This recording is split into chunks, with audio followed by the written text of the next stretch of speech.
Oh my goodness. Thank you all for your outpouring of love and support, comments and prayers. You all are the best subscribers, followers. I really appreciate it. I'm recovering and getting stronger every day.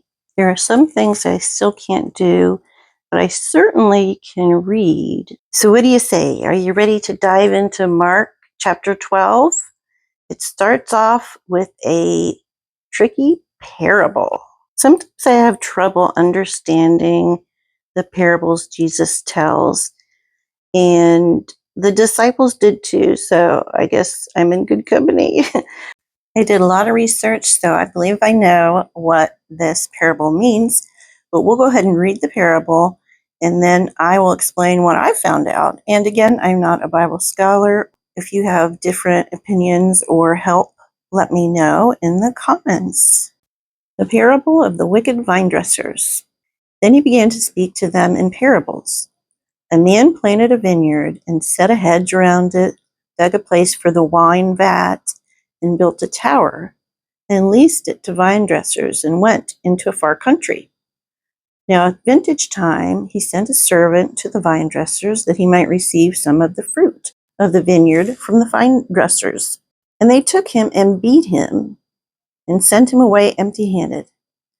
Again he sent them another servant, and at him they threw stones, wounded him in the head, and sent him away shamefully treated. And again he sent another, and him they killed, and many others, beating some and killing some. Therefore, still having one son, his beloved, he also sent him to them last, saying, They will respect my son. But those vine dressers said among themselves, This is the heir. Come, let us kill him, and the inheritance will be ours. So they took him and killed him and cast him out of the vineyard. Therefore, what will the owner of the vineyard do? He will come home and destroy the vine dressers and give the vineyard to others. Have you not even read the scripture? The stone which the builders rejected has become the chief cornerstone. This was of the Lord's doing, and it is marvelous in our eyes.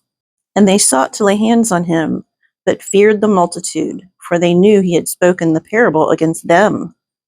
So they left him and went away. That was Mark 1 through 12. So the meaning of this parable to me, what I found out. Once upon a time, there was a man who owned land. That was God. The land was the people of Israel. The man made the land a vineyard, and he needed someone to tend to the vineyard. So he leased it to the tenants. They were caretakers of the vineyard, who were called vine dressers. The vine dressers in this story are the religious leaders. Just like the vine dressers, the religious leaders were supposed to be caretakers. The landowners sent servant after servant to see the fruits of their labor, but they had turned away, hurt, or killed many of the servants that the landowner sent. The servants equal the prophets that God sent over the years. And the landowner's son is Jesus. Now, Jesus was doing a couple of things here. One, he was predicting his death on the cross. He was also calling out the hypocrisy and the wickedness of the current religious leaders of the day. And they understood it. They were in the crowd. They knew it. And they left before they were able to hurt Jesus, because there was a multitude of people on his side, and they recognized it too. So what I found very important in reading the Bible is, number one, the context. Who is involved? Who are the people that he's telling these parables to? Under what circumstances is he saying this? Also, culture is very important. What is the time period? They understood vineyards and vine dressers. That was something that they could understand and identify with. So parables is how Jesus talked and taught. And in this specific one, he is dressing down, so to speak, the religious leaders in the crowd and of the time. And he is also foreshadowing his death on the cross. So this was a really interesting parable because I found out different perspectives from which it was being taught.